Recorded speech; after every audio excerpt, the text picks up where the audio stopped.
सभी दोस्तों को नमस्कार। हमने ये एम्प्लॉय मैनेजमेंट में वेरिफिकेशन में जाके एम्प्लॉय वेरिफिकेशन जो है वो आपने सारों ने कर दिया होगा। जो रिटायर्ड या कर्मचारी ऐसे हैं जिनकी सैलरी नहीं बनानी है जो एम्प्लॉय, तो उनको वेरीफाई नहीं करना है। बाकी जैसे हमने ये सारा जितने भी कर्मचारी हैं उन सबको हमने वेरीफाई कर लिया है। उसके बाद जो है नेक्स्ट प्रोसेस इसका रहेगा, आपको पोस्ट एंड डेजिग्नेशन मैपिंग, उसमें पोस्ट अलोकेशन में जाना है। पोस्ट अलोकेशन के अंदर आपको ये कर्मचारी दिखेंगे जिनकी हमने पोस्ट मैप्ड और एक्चुअल पोस्ट जो वेरिफिकेशन के टाइम की थी वो नहीं आ रही थी। तो इन कर्मचारियों को, जैसे कि ये रिटायर्ड है या री एम्प्लॉय, इनको वेरीफाई नहीं करना, इनकी सैलरी नहीं बनानी है। उसके बाद डी एलोकेशन में पोस्ट आएगी। यदि कोई कर्मचारी प्रतिनियुक्ति पे है या पद के विरुद्ध लगा हुआ मुख्य रूप से, तो वहाँ डी एलोकेशन करके वापस अलोकेशन हम जो है करेंगे। उसके बाद हम देखेंगे अवेलेबिलिटी कितनी है, पोस्ट आपके पूरे कोर्ट के अंदर कितनी है।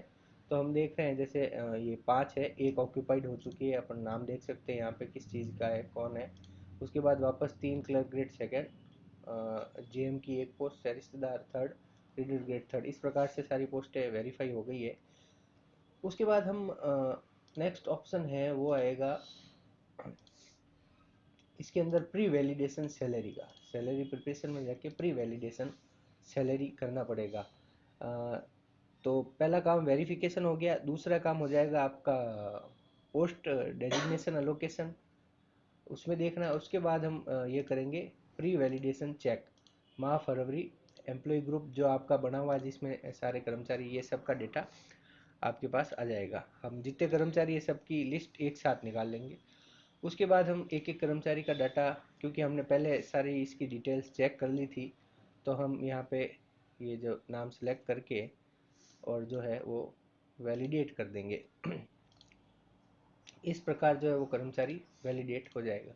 वापस हर कर्मचारी को हम वैलिडेट करेंगे, एक साथ भी कर सकते हैं।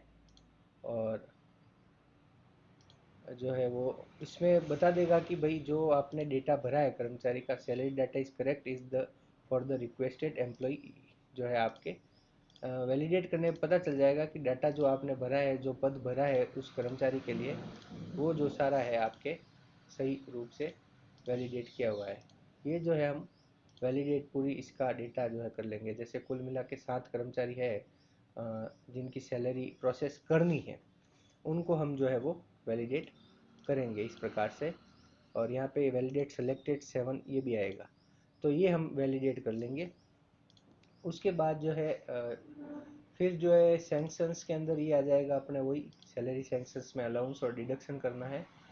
तो डिडक्शन अलाउंस हम इसके अंदर जो है कर लेंगे, मुख्य रूप से आई टैक्स वगैरह जो भी है उस हिसाब से हम यहाँ पे इनिशिएट करके डेटा जो है वो कर लेंगे।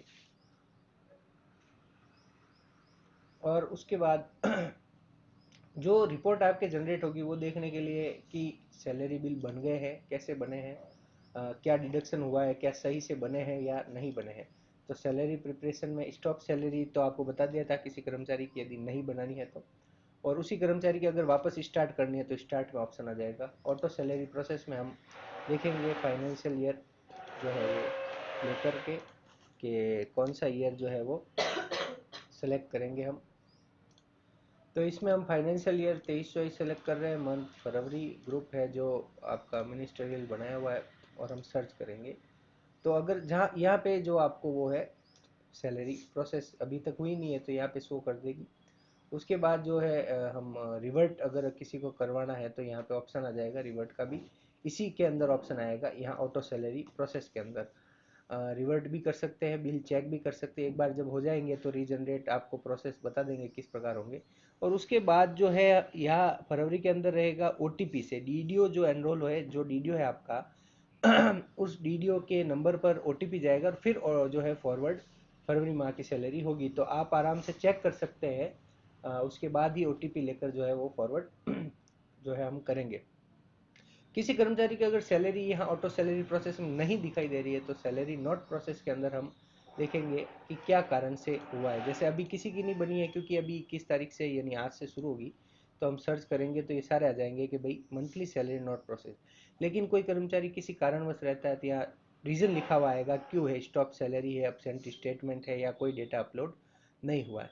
तो इस प्रकार से ये 3 मुख्य काम हो जाएंगे आपके। फिर से मैं दोहरा देता हूँ आपको, एम्प्लॉय मैनेजमेंट में जाके वेरिफिकेशन में एम्प्लॉय वेरिफिकेशन करेंगे, उसके बाद पोस्ट एंड डेजिग्नेशन मैपिंग में पोस्ट अलोकेशन करेंगे। अलोकेशन वेरिफिकेशन के टाइम हो जाएगा आपके, लेकिन फिर भी अगर आप किसी कर्मचारी का नाम सर्च करके भी कर सकते हैं, तो वो आप वेरिफिकेशन के टाइम अगर आपने कर दिए तो आपको यहाँ आवश्यकता नहीं रहेगी। यहाँ डी एलोकेशन जो सारे कर्मचारी हैं हमने कर दिए हैं डी एलोकेशन। अगर आपको करना है किसी को गलत पोस्ट जो है अलॉट हो गई है या पद के विरुद्ध है, तो या डी एलोकेशन कर देंगे।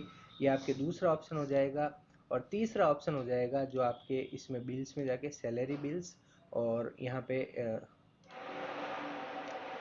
ये प्री वैलिडेशन का जो ऑप्शन आएगा, यहाँ प्री वैलिडेशन एम्प्लॉय सैलरी, यहाँ पे हमको जो है वो सेलेक्ट करके फाइनेंशियल ईयर और ग्रुप सेलेक्ट करके यहाँ पे हमको सारी एम्प्लॉय की सैलरीज जो है वो वैलिडेट आप एक साथ भी कर सकते हैं। इसमें यहाँ सेलेक्ट करके वैलिडेट सेलेक्टेड सारे कर्मचारी जिनकी सैलरी बनानी है, ये इस प्रकार से डेटा सेलेक्ट हो जाएगा। धन्यवाद।